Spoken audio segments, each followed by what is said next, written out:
chapter 2.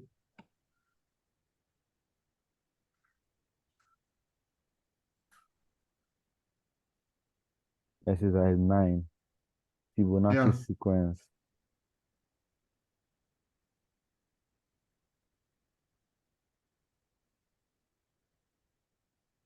Okay, now before we also go to this, maybe do you know Fibonacci sequence?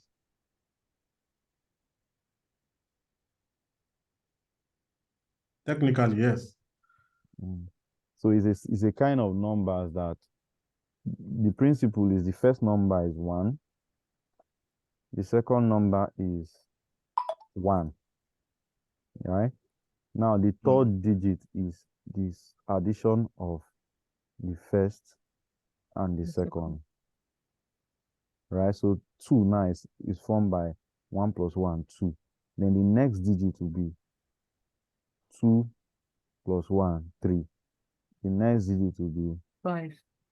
yeah, 3 plus 2.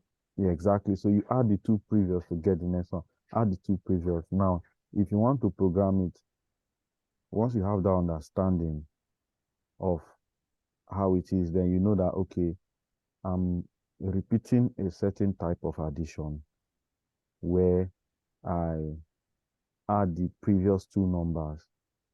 Then a challenge could be You get the next. how do I know the previous two numbers?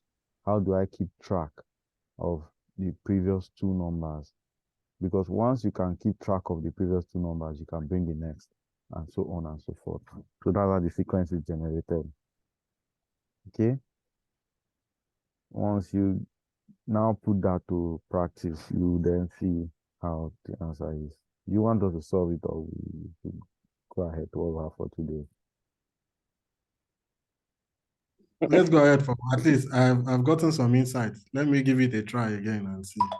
Okay, I'll give you an expo so you could store the previous numbers in a variable that you'll be swapping. I don't know if that it will be clear. So you could say if the first one is A is equal to 1, B is equal to 1, the next number will be A plus B, which will be C. Now, B will now be equal to C. First of all, A will now be equal to B because the sequence has to be right. You have to, what is in B, you transfer it to A. Then you transfer what is in C to B before the next loop. So A and B keeps changing, and A and B are the last two numbers. So to get the new number, you always be adding A and B. Okay, so that's it. Let me So give it a shot and see. yeah, you can try it. You can message me if you still have challenge. Look at it again, even though it's not class time. Okay, awesome. Now, before we continue today, I want I told you people to create your repository, right? Yeah. I haven't seen it, so I want us to connect me to the repository. And today we are going into chapter 3, which is numbers. Okay.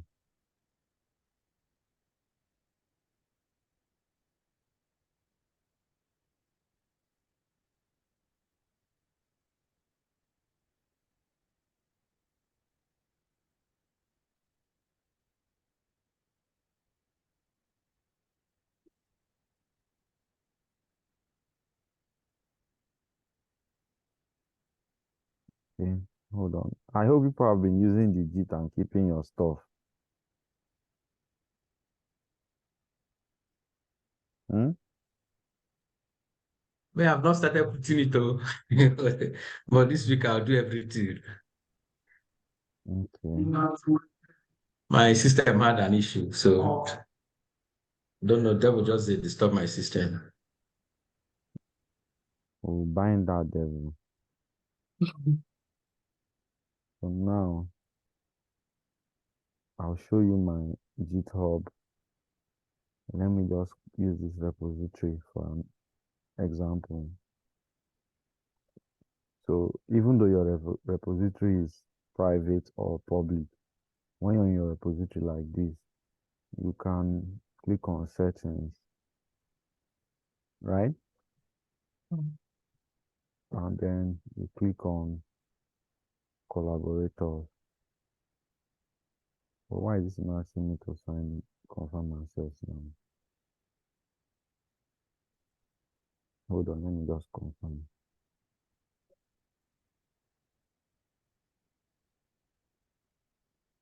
Mhm.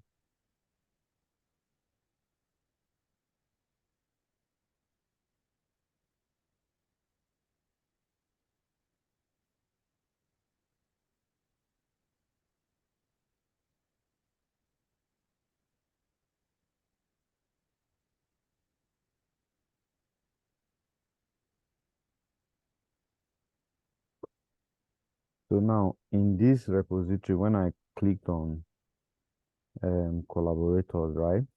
So in your repository, it's not every time it will ask you what it asked me, because my own GitHub has this two-factor authentication. So from time to time, it just asks me to authenticate. So that was what it asked. Usually when you click on collaborators, you can then add people. Okay. If you want to add me, let me also show you my, if you want to add me, you come and take this name here, right? So if you come to my account, there is a username underneath. You copy it, not just the display name, but that one. This name is unique.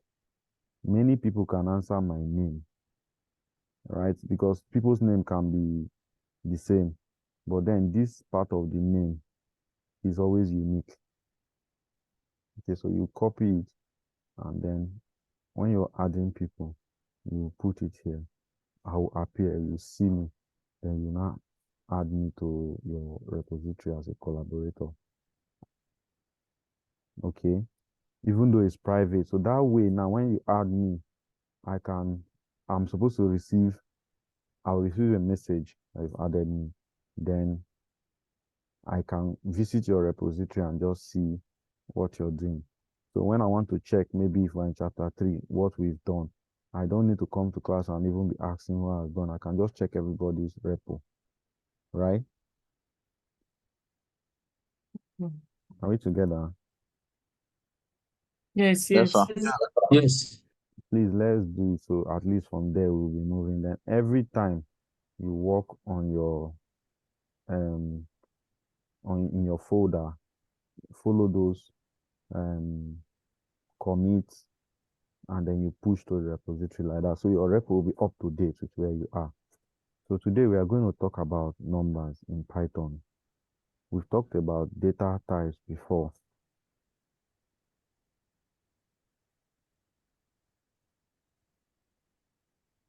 Wait, pause. Okay. We talked about data types, right? And then who can remind us of the two data types we mentioned?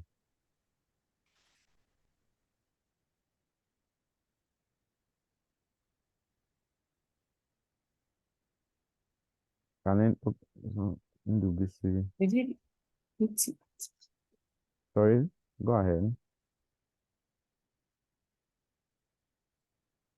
Someone was saying something. Integer. Great. That's one. I'll say it with confidence now. You know it. There are two. But they don't know the other one.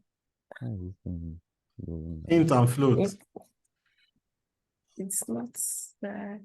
Yes, yes, yes, yes, yes. Yeah, so something is wrong with my file. Why are all these signs showing?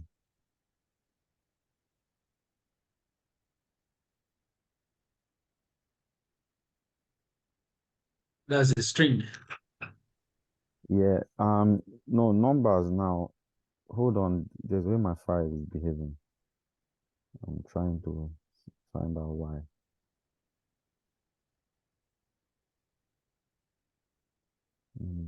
Okay.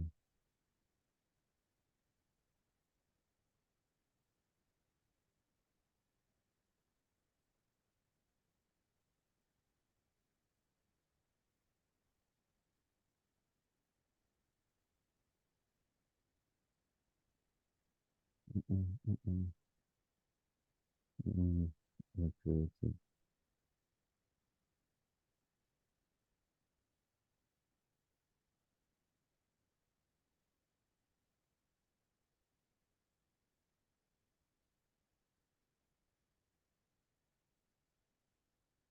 Okay.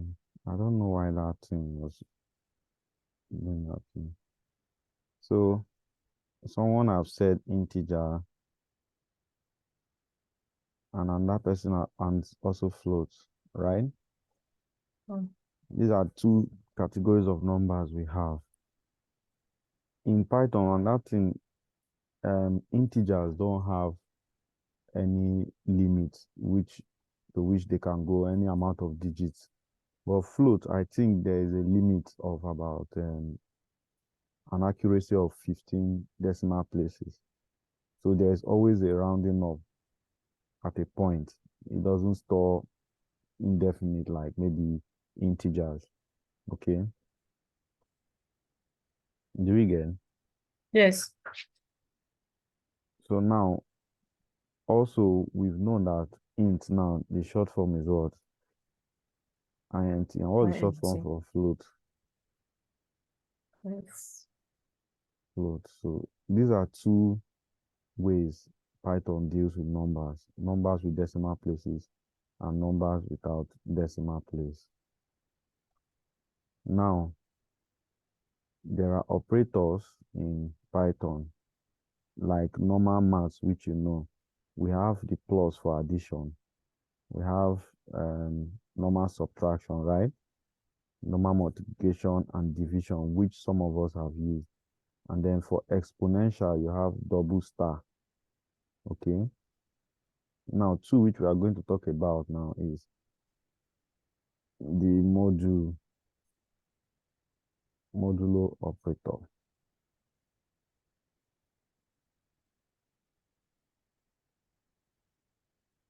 Which is this one. Okay.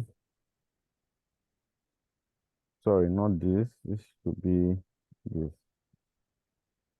This one is something that is not really familiar in our secondary school days and so on, but maybe the other operators, we all know them, plus, addition, multiplication.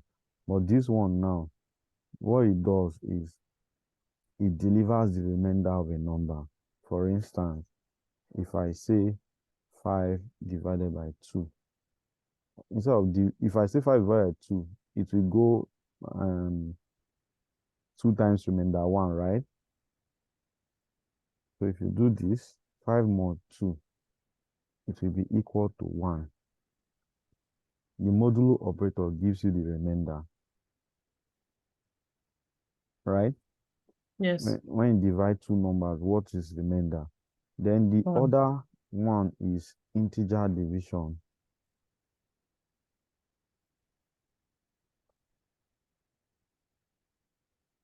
This integer division, it's also, if I do 5 divided by 2, the answer will be equal to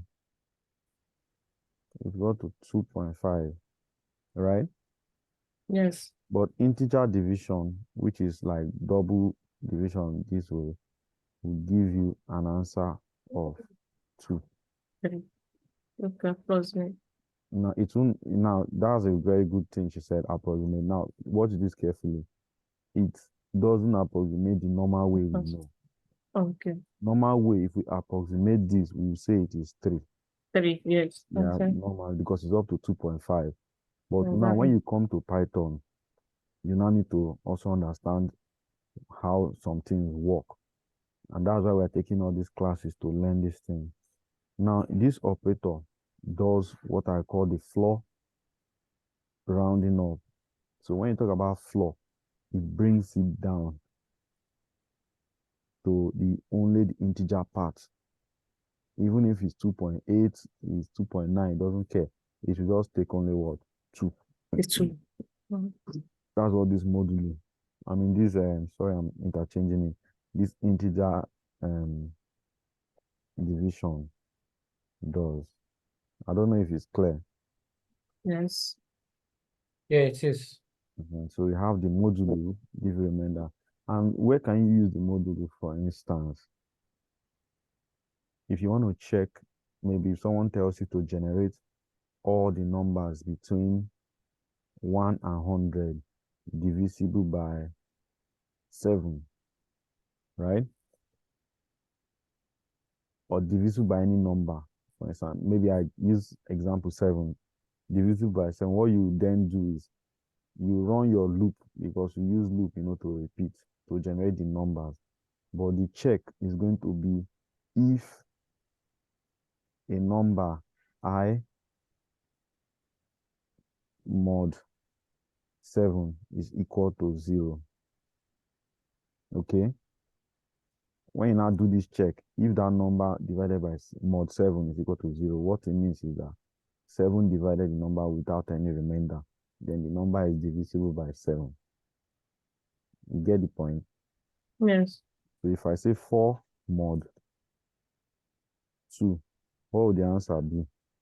0. 0. There is no remainder. So anytime you see that the modulus of a number is having 0, then it means it is Divisible. divisible by that number. But once it's not 0, it's not divisible because there is remainder. So this is one good way to use the modulo operator, and you use it a lot when you want to just check something. If it's divisible by that, you just do mod. If mod that is 0, it works that way. Okay, so now integer division, we have different types of rounding up. Like she said, that 2.5 would have rounded up to 3. Now, I now told you about this one, just takes the integer part, which looks like what we call the floor. There's also what we call the seal division. It's actually found in maths module, maths.seal. This one now, when it sees a number, if it sees 2.1, it will round it to what? 3. Right? It goes up, just like seal. There's also maths.floor. Maths.floor. Don't worry, we'll talk about what this maths.floor is shortly. But there's maths.floor, which we bring the number. It's just like integer division. No matter what the number is, it brings it down. It rounds it down. So these are different types of round, which we'll see a lot more in Python. The normal round, when you round up a number, will do what you expect, right? Take some up, take some down, but there is a condition you'll be working where you need seal. For instance, I have a crate of Coca-Cola. How many bottles are there? 24. 24, right? Now, the question is, if I want to buy 55 bottles of Coke, how many crates will I go and buy? And let's just say I can only buy crates in the store. They only sell crates. They don't sell one bottle. But I need 55 bottles of Coke. Can you tell me how many crates I will buy?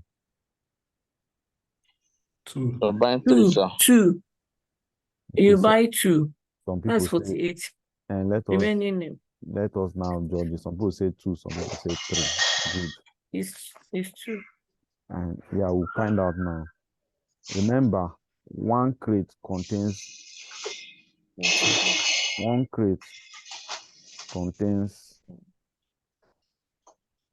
24, right?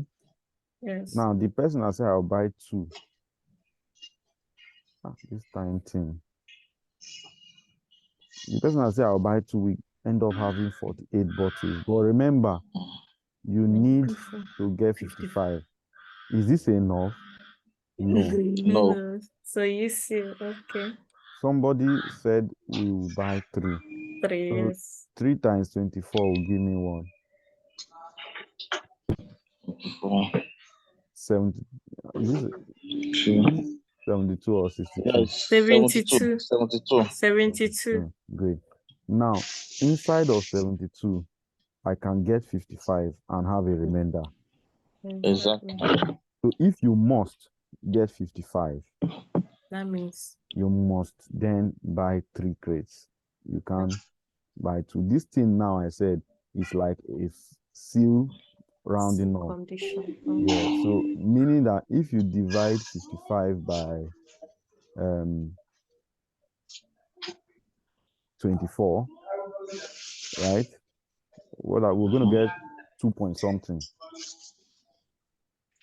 You get, Yes. Yes. let me just 2.7. calculate it. 2.7 Abi. 2.7, yes. 2.7. If you divide 55 by 24, you get 2.7. But instead of you now, Jimmy, si ufungue mlango. Yes, yes, yes.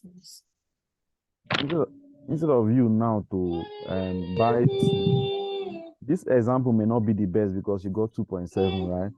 Think about an example where when you do the division, you get 2.1. Okay. So maybe if you needed 40, if you needed 50, instead of 55. 48. 55. Yeah. Okay, 50. So let me do it and let's see. So if I say 50 divided by 24. So you can see 2.08. 55. Are you sure it's 2.7? Let me do it. That divided by 24. Yeah, it's not 2.7, it's 2.29. So let's just say, that one was good, 2.29. In this case now, if you are to solve this thing as a program, you know that you can only buy crates, but you needed 2.29 of crates instead of a whole number. In this kind of case now, you want your program to do what? A seal rounding up and make it 3. So anytime is more, you just go up, you just jump up. That's the kind of application you'll be using math.c. So Adibi, you put this thing as a mathematical problem and you solved it with your code.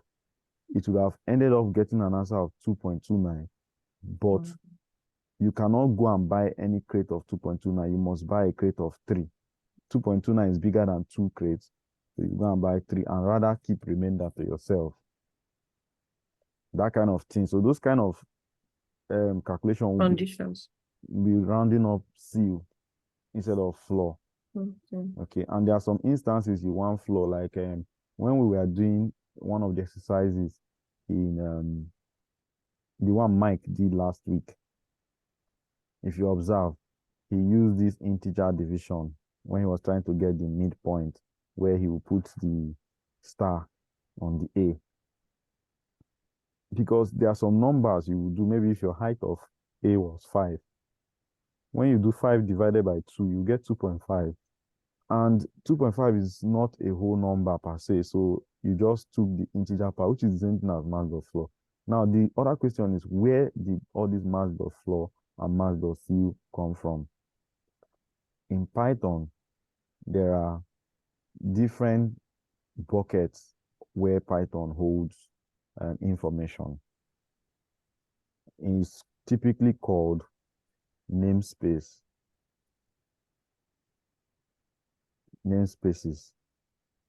So they have the built-in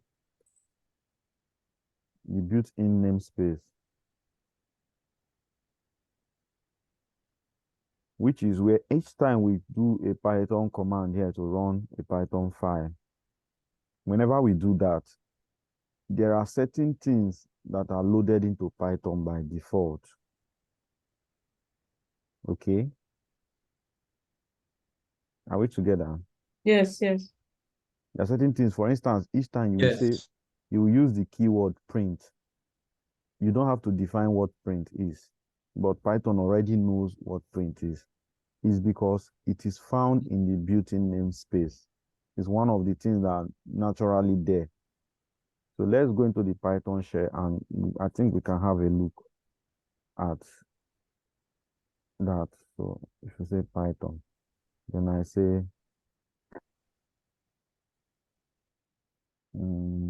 how do I put it now? Let me see if this is it. No. Okay, let me try doc.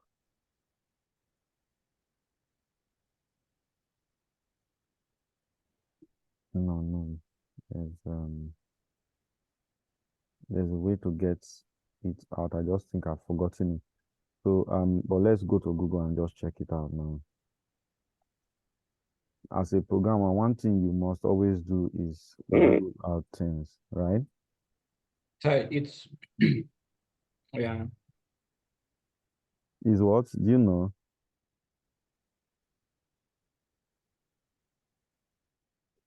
Eh?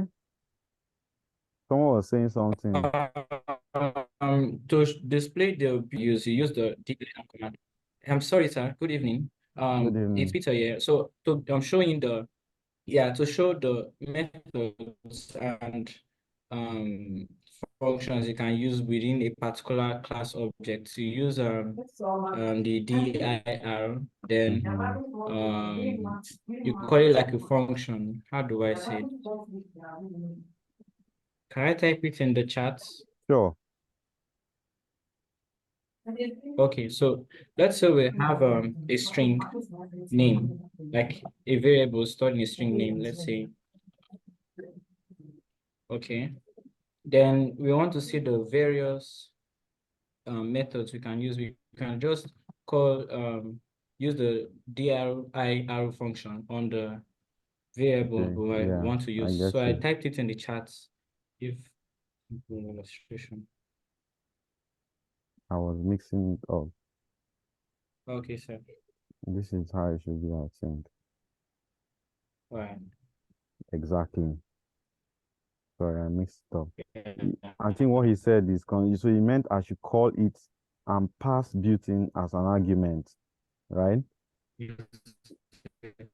Can you see it? Hello? Yes. Okay, so now, when I've printed this namespace to check what is in it, Yes. you see a lot of things come out.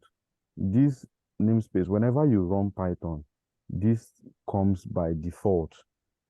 It runs with your Python by default. So there are certain functions that are already in the built-in namespace. Okay, like for instance, if you check, you will find print. Print is there. Can you see where I highlighted it? Yes. You will see sum. You will see string. You will see int. I'm sure if you see int somewhere. You see tuple. You see type. You see list. There are some certain keywords that you use from time to time that are already like default in this namespace built in. So when we printed it out, you can see everything that it contains. So this is just like default thing Python gives to you. That's why sometimes when you just come and write print, Python knows what print means. Okay.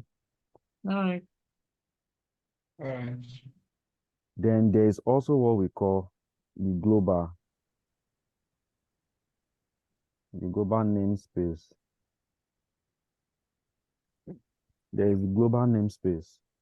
Now, the global namespace, any variable, as I'm writing my Python script, if I come and say A is equal to 7, at this point, I have defined what A is, right? When Python starts running, this will be found in the global. Are we together? It Yes. will not be in this, it will be in the global namespace. Now, if I mistakenly do this, if I say print is equal to 2, right? And after that, I then try